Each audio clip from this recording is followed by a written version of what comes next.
नमस्कार, गोंडा से मैं नंदलाल तिवारी। 25 जून आपातकाल दिवस के रूप में मनाया जाता है। आपातकाल 25 जून 1975 को लागू किया गया था। आपातकाल के दौरान गोंडा के करीब 900 लोगों को उस वक्त जेल भेजा गया था। इसमें से गोंडा शहर की राधापुर निवासी रविचंद्र त्रिपाठी, जो वर्तमान समय लोकतंत्र रक्षक सेनानी के जिलाध्यक्ष हैं, वो भी उस वक्त महज 21 साल की उम्र में ही जेल भेजे गए थे। जेल से उन्होंने स्नातक की परीक्षा दी थी। इसके भी गोंडा का आपातकाल से एक और सबसे बड़ा नाता जुड़ा हुआ है। गोंडा की मुख्यालय स्थित राजकीय इंटर कॉलेज के छात्र रहे फखरुद्दीन अली अहमद, जो उस वक्त राष्ट्रपति थे, वो गोंडा के ही राजकीय इंटर कॉलेज से पढ़े थे। इसके बाद फिर गोंडा के राजकीय इंटर कॉलेज का नाम उनके नाम पे ही जोड़ा गया था, जिसको आज फखरुद्दीन अली अहमद राजकीय इंटर कॉलेज के नाम से जाना जाता है। इसके अतिरिक्त लोकतंत्र रक्षक सेनानी रविचंद्र त्रिपाठी से हमने बात की। आइए जानते हैं उन्होंने क्या कुछ कहा। सर, कल आपातकाल दिवस है, क्या कहना चाहते हैं? आप लोकतंत्र रक्षक सेनानी हैं।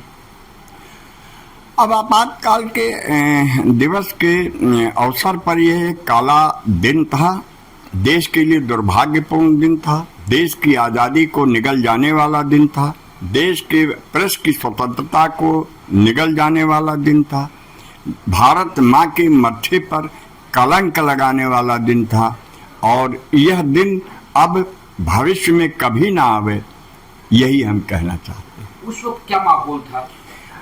उस वक्त अंग्रेजों 1975 को अगर हम याद करें तो क्या था आपकी नजर में? उस वक्त अंग्रेजों से बदतर अंग्रेजी शासन तो हमने नहीं देखा है, लेकिन जैसा कि सुनाई पड़ता है और इतिहास में पढ़ा जाता है, उससे बदतर हालत थी।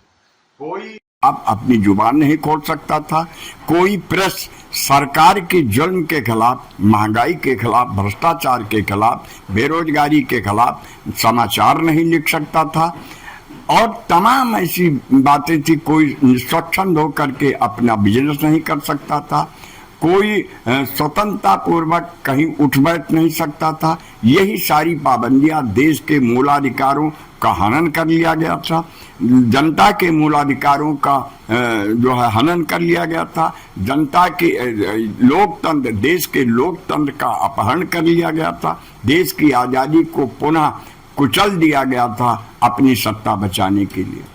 आपकी गिरफ्तारी कैसे हुई थी, क्या था उस वक्त? देखिए, हम उस वक्त डिग्री कॉलेज में छात्र नेता के रूप में जब थे और जबरदस्त छात्र हितों के लिए संघर्ष करते थे। और उसी समय जेपी देश में भ्रष्टाचार को लेकर के गुजरात सरकार, उस समय चिमन भाई पटेल मुख्यमंत्री थे, बिहार में अब्दुल गफूर मुख्यमंत्री थे। इन लोगों के घूसखोरी, भ्रष्टाचार, इन सब के तमाम जुल्म के विरुद्ध जेपी मूवमेंट चल रहा था। लोकनायक जयप्रकाश के आह्वान पर नौजवान और छात्रों, विद्यार्थियों एकजुट हो रहे थे। और उसी समय इत्तेफाक से इलाहाबाद में लोक बंधु राजनारायण, जो इंदिरा गांधी के खिलाफ चुनाव लड़े थे, वो जो है उनकी याचिका थी। याचिका में उसी जून 1975 में ही मई 1975 में निर्णय आ गया। जून 1975 में निर्णय आ गया कि इंदिरा गांधी का जो है चुनाव निरस्त किया जाता है, प्रधान जो है लोकसभा का, और श्रीमती इंदिरा गांधी के जो है चुनाव लड़ने पर 5 साल के लिए प्रतिबंध लगाया जाता है।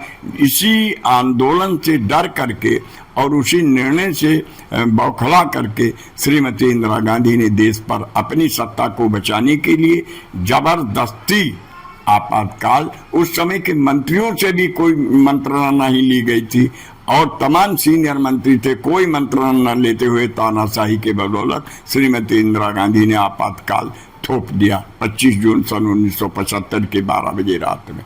उसके बाद फिर हम लोगों की जबरदस्त, जितने विरोधी दल के नेता थे, जितने सरकार के विरुद्ध, तानाशाही के विरुद्ध आवाज उठाने वाले नेता थे, उनकी गिरफ्तारियां शुरू हो गई।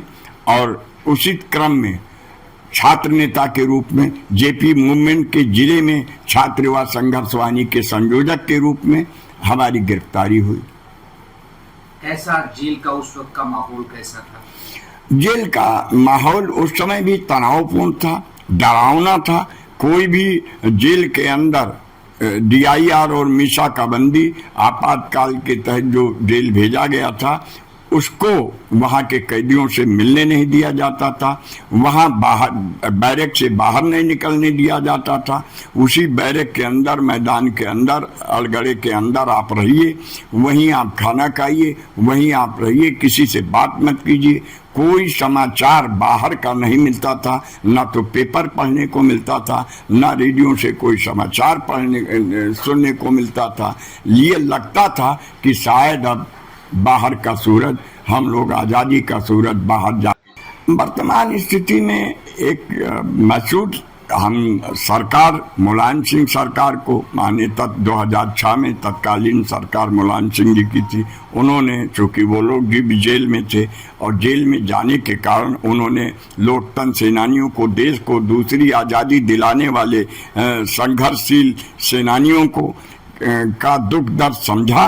क्योंकि जेल जाने, उस समय जेल जाने पर 1.5 साल, 15 महीने, 12 महीने, 19 महीने लगातार जेल में रहने से हर नौजवान साथी के रोजी रोजगार का अवसर लगभग समाप्त हो गया था, परिवार बिल्कुल बर्बाद हो गया था। इस दुख को समझते हुए मुलायम सिंह जी ने लोकतंत्र सेनानियों का सम्मान किया और फिर उसके लिए जो है उन्होंने सम्मान राशि की व्यवस्था की, तमाम सुविधाएं दी, बस में सहकर्मी के साथ आने जाने की। फिर अखिलेश जी धीरे धीरे उसको बढ़ाते गए। अखिलेश यादव के समय में 15,000 सम्मान राशि हो गई और सारी सुविधाएं दी जाने लगी। अखिलेश यादव के समय में उन्होंने कोशिश की कि एक जो है लोकतंत्र सेनानी सम्मान अध्यादेश पारित करके और पक्का कर दिया कि कोई सरकार आवे तो इसको खत्म न कर पावे, इसलिए उन्होंने एक लोकतंत्र सेनानी सम्मान अध्यादेश पास किया, जो आज भी लागू है। माननीय योगी जी जब शुरू में मुख्यमंत्री हुए तो अखिलेश यादव जी के 15,000 को बढ़ा करके 20,000 सम्मान राशि जरूर कर दी।